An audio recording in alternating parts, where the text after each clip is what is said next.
Here's your Days of Our Lives recap for Tuesday, August 5th, 2025. When Sarah gave Marlena confusing news, Chad asked Julie not to share her opinions about Kat, and Xander showed some jealousy towards Sarah. In the Hernandez kitchen, Gabby stole Rafe's coffee to prepare herself for her meeting with Xander.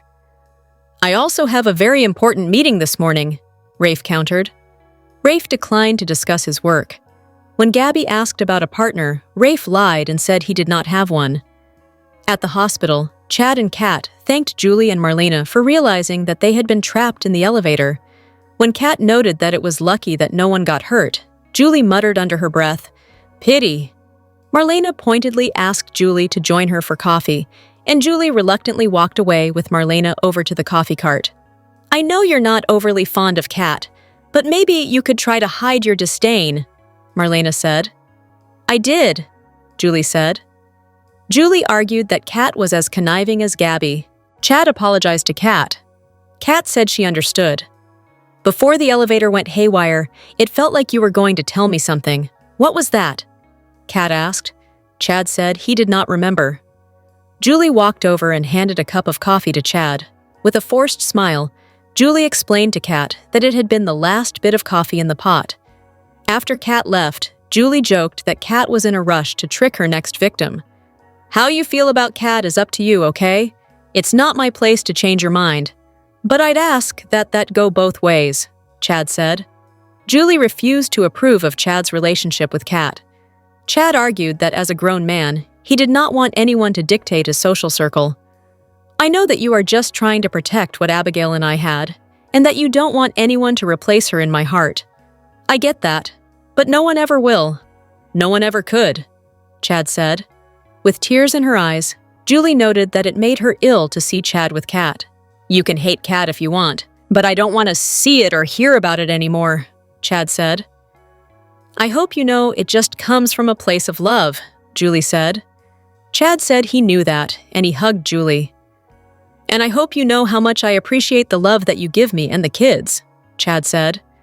With a sad smile, Julie noted that since Doug's death, her time with the children had been the best part of her day, including taking them to the bookstore. After a moment, Julie asked Chad if he would like to buy his children's favorite store. Chad suggested that Julie buy the bookstore. Julie reminded Chad that she was retired. "You talk about how bored you are," Chad noted. Chad argued that a bookstore was the perfect fit for Julie. In the Dimera living room, Johnny talked to Susan about his visit with Sami. EJ noted that it would be good to have Sami in court to support Johnny. Johnny clarified that Sami would not be in court. Susan warned EJ that Sami was still obsessed with him. Johnny explained that Sami had returned home to see Marlena and pay her respects to John. "And we both agreed that it would be best if she continued to support me from a distance, especially since Sydney still needs her right now. And given the emotions that will probably stir up," Johnny said. "And I can respect that," EJ said. Susan disagreed. EJ stressed that there was no danger of his reconciling with Sami. "She acts like you're evil incarnate when she got the nasty streak a mile long," Susan grumbled. "That's my mom you're talking about," Johnny said. Susan apologized, and she noted that, unlike Sami, EJ's bad instincts were because of Stefano. EJ agreed that, unlike him, Sami had 2 good people as parents. 3, actually, if you count my grandpa John, Johnny added. Susan noted that though Roman and John were good people, she was worried that Marlena's dark streak would reemerge. "Deep trouble is residing within Dr. Marlena Evans," Susan predicted. Johnny asked why, but EJ insisted that Johnny leave him alone with Susan. Johnny reluctantly left. "What's going on with you?" EJ asked. Susan explained that she had felt upsetting vibes from Marlena. "The woman is mourning," EJ said. EJ asked Susan to concentrate her psychic abilities on finding the shooter instead. When Johnny returned to the living room, Susan was gone. "I'm sorry Susan upset you," EJ said. Johnny admitted that Susan's comments about Marlena had reminded him of when Johnny had been angry at EJ. "I don't want to be that person ever again," Johnny said. "The grace that you and Samantha have afforded me is far more than I deserve," EJ said.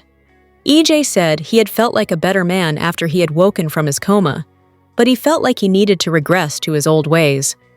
EJ stressed that no matter how ruthless he was in court, it was only to protect Johnny. Xander dreamed that he made love to Sarah, and she told him that she missed him and would always love him. When Xander got to work, his melancholy continued as he stared at a photo of Sarah until Gabby arrived. "You are late," Xander grumbled. Gabby handed the sales report to Xander. Xander noted he was not surprised by the good sales numbers. "Aren't you glad that you gave up trying to take your company and run?" Xander said. "Well, I didn't have a choice, but it turns out you and I make a pretty good team," Gabby countered. Xander asked about Ariana. Gabby thanked Xander for his help. As Xander noted that he understood how much Gabby had wanted to keep her daughter safe, he glanced over at his desk photo. Gabby noticed. Gabby offered to take Xander to lunch as a thank you. "What's going on here, Gabby?" Xander asked.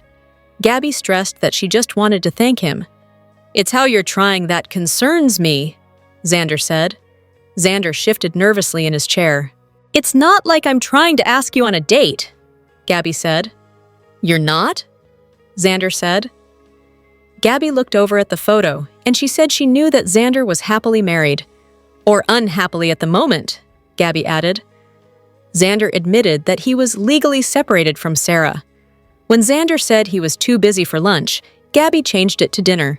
Xander hesitantly accepted. An employee called to tell Xander about a Freedom of Information Act request about the Titan acquisition of Demera. "Assuming the takeover is legit, and I'm sure it is, what do you need to worry about?" Gabby asked. Xander dismissed Gabby from their meeting. Gabby called Tony to tell him that she planned to pump Xander for information over dinner. At the hospital, Marlena met up with Sarah. Marlena told Sarah about Chad and Kat having gotten stuck in the elevator. "I told EJ last night that the elevators had been on the fritz the last couple of days, and he did nothing," Sarah said. With a scowl, Marlena noted, "Let's hear it for the new owner of the hospital not taking care of business." Marlena asked about the test results. "All of your tests came back negative," Sarah said. Sarah apologized for not having any answers. Marlena thought about Susan's comment about her vibe. Sarah asked Marlena if she had attended any grief support groups. Marlena noted that she had found a therapist instead. Marlena added that Sami was in town, and it had been therapeutic to talk with her about John. "I've got such a wonderful family and wonderful friends," Marlena said. "And you've been so wonderful to so many of us through hard times," Sarah countered. Marlena asked Sarah about her separation. "We acknowledged that we needed to make a change and agreed that splitting up is the right choice so that we can both move forward," Sarah said. Marlena cautioned Sarah to be mindful of all her feelings. Sarah changed the subject back to Marlena, and she promised that she would track down the source of Marlena's physical ailment. Marlena told Sarah that she reminded Marlena of both of Sarah's fathers.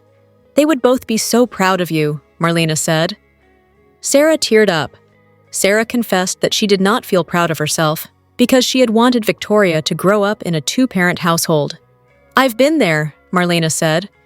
Marlena noted that even without Xander in the house, Victoria still had a loving home. Marlena asked Sarah for her opinion about possible reasons for her symptoms. "It could be chronic fatigue syndrome or fibromyalgia," Sarah suggested. "Two illnesses that have no cure, and not in a rush to find a cure because they mostly affect women," Marlena said.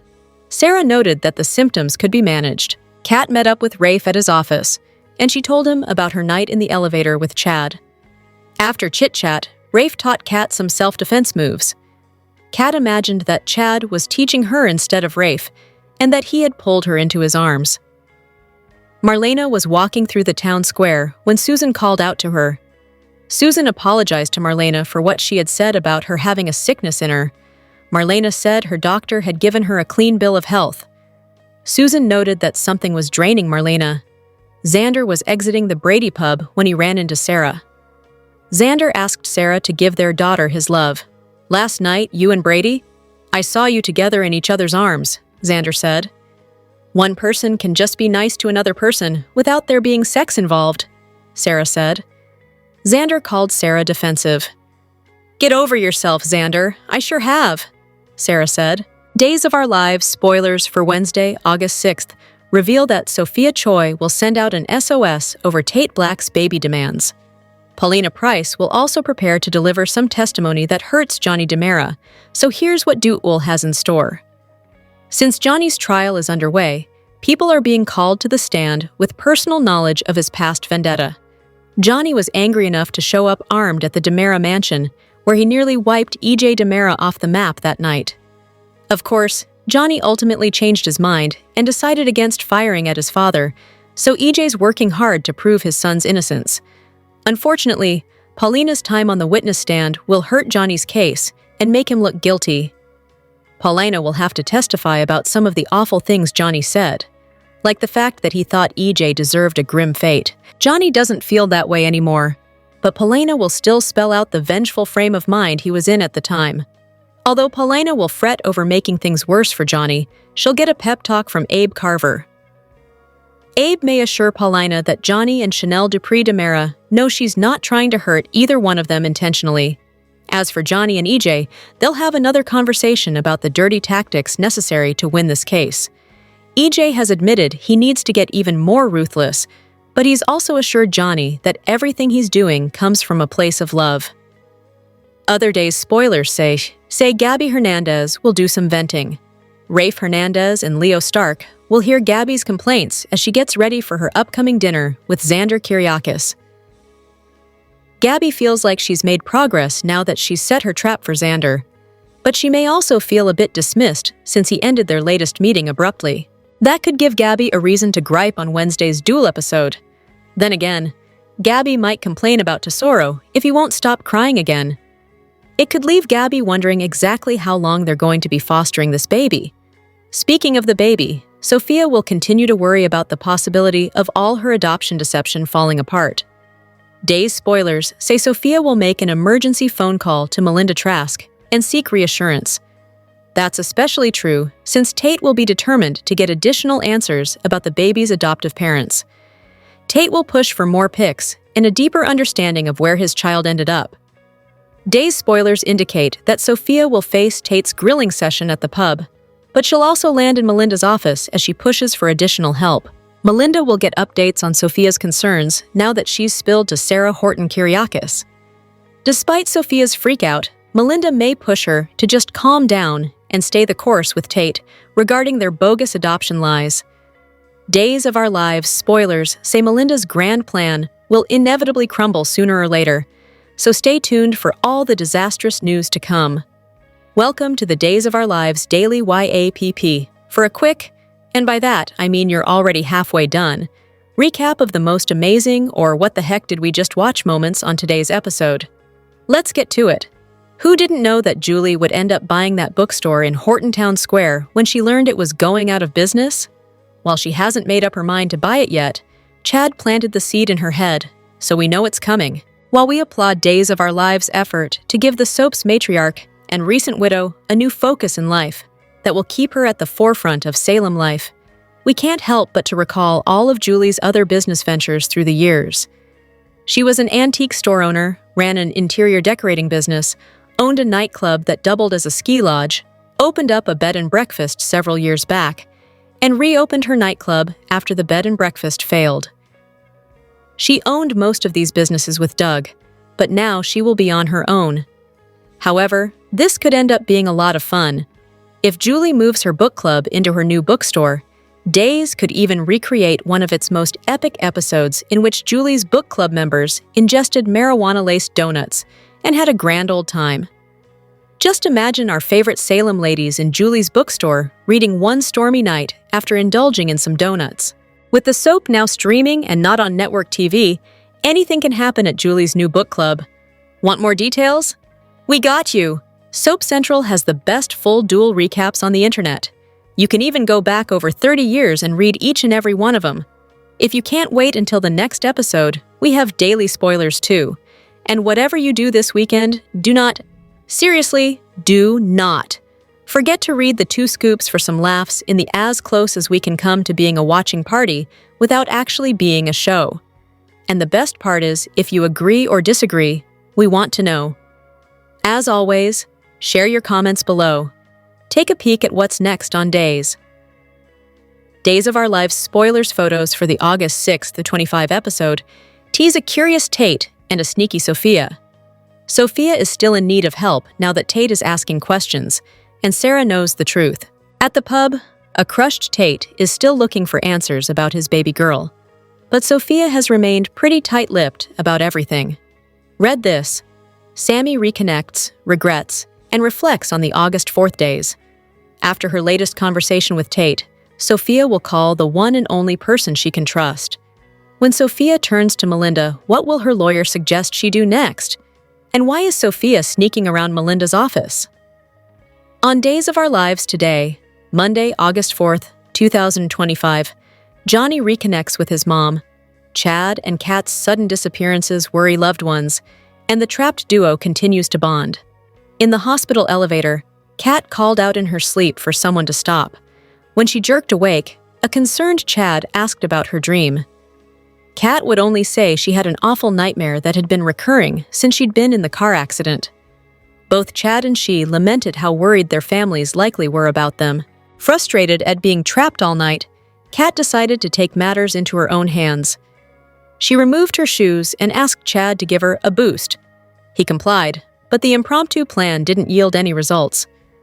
Chad joked about Kat's failed attempt to implement an idea she'd rejected when he'd suggested it. Their banter resulted in a close moment, but Chad stepped away and apologized. At the Horton house, Julie asked JJ if Chad had taken the kids to their Harry Potter camp yet. JJ informed her the kids were still sleeping, and he had no idea of Chad's whereabouts. JJ called Leo to confirm Chad hadn't come into work.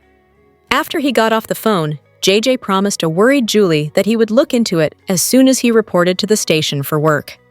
In Horton Town Square, Chanel and Johnny strolled through the area, arm in arm.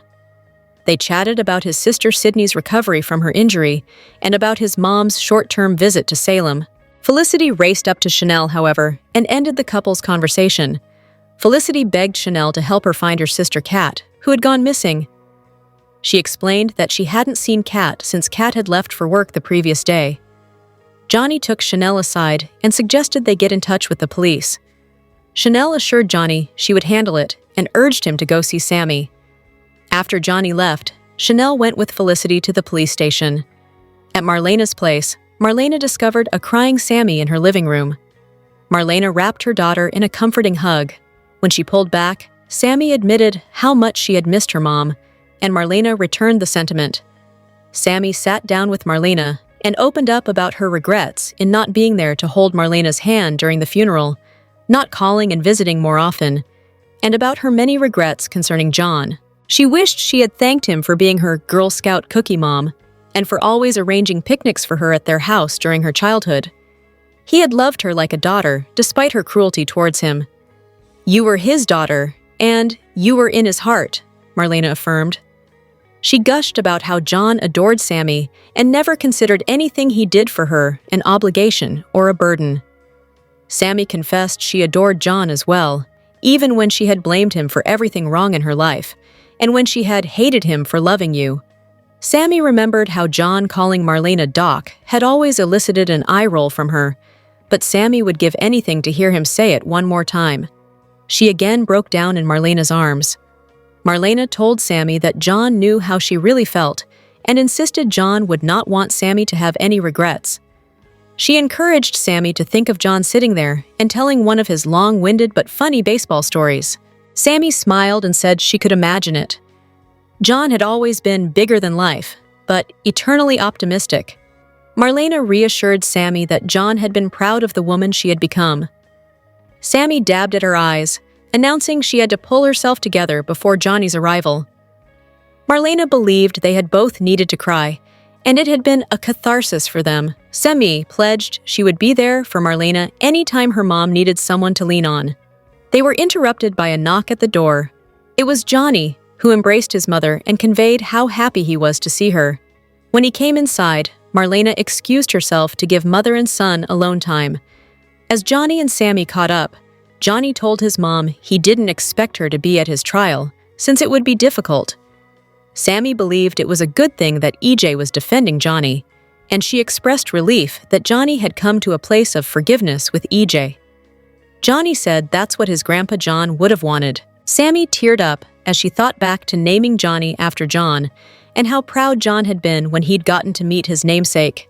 Johnny also teared up and clarified that he was the one who was proud to be named after John. Following an emotional hug with Sami, Johnny indicated he needed to get ready for his trial and said his goodbyes. At the hospital, Julie tried Chad's phone again. When Marlena approached, Julie filled her friend in on Chad's disappearance. Mid-sentence, Julie caught sight of an out-of-order sign on the elevator. "You don't suppose?" She trailed off. Marlena and Julie rushed over to the elevator and called out for Chad. Julie was relieved when he answered, but far less enthused when she realized Kat was in the elevator with him. "Keep your hands off Abigail's husband," Julie groused. At the police station, Chanel and Felicity arrived just as JJ was putting out a bolo for Chad. When JJ learned that Kat had also vanished, he theorized that Chad and she could be together. Felicity hoped that was the case. JJ left to follow up, while Chanel comforted Felicity. When JJ returned, he updated Chanel and Felicity on the bolo and explained the concept to Felicity. But a call from Julie alerting JJ to Chad's ordeal in the elevator soon put to rest to the trio's fears. Chanel thanked JJ and took Felicity to reunite with Kat. Back at the hospital, Marlena and Julie stepped aside to allow the repair crew to do their work. Marlena observed that Julie seemed more worried about Chad than she had been when she hadn't known his location. Julie launched into a tirade against Kat, calling the other woman a parasite who had probably arranged the whole elevator mishap. Marlena defended Kat and got Julie to see that her theory was a little out there. Marlena also noted that Julie was still referring to Chad as Abigail's husband. Julie believed that Chad and Abigail had experienced a one-of-a-kind love, just like Julie and Marlena had themselves. Julie would always consider herself Doug's wife. Marlena would always see herself as John's wife, and Chad would always be Abigail's husband in Julie's eyes. Marlena understood Julie's feelings about Doug. She reminded Julie that they could both comfort themselves with the cherished memories built over the years, a process that was cut tragically short for Chad and Abigail. Marlena didn't think Julie would want Chad to go the rest of his life without finding love again. Julie assured Marlena she wanted happiness for Chad, but she stressed that happiness couldn't come with Kat. Right as Julie made the statement against Kat, Felicity and Chanel approached. Chanel tried to redirect the conversation and asked about Chad and Kat. Julie put on a smile and promised Felicity her sister would be fine.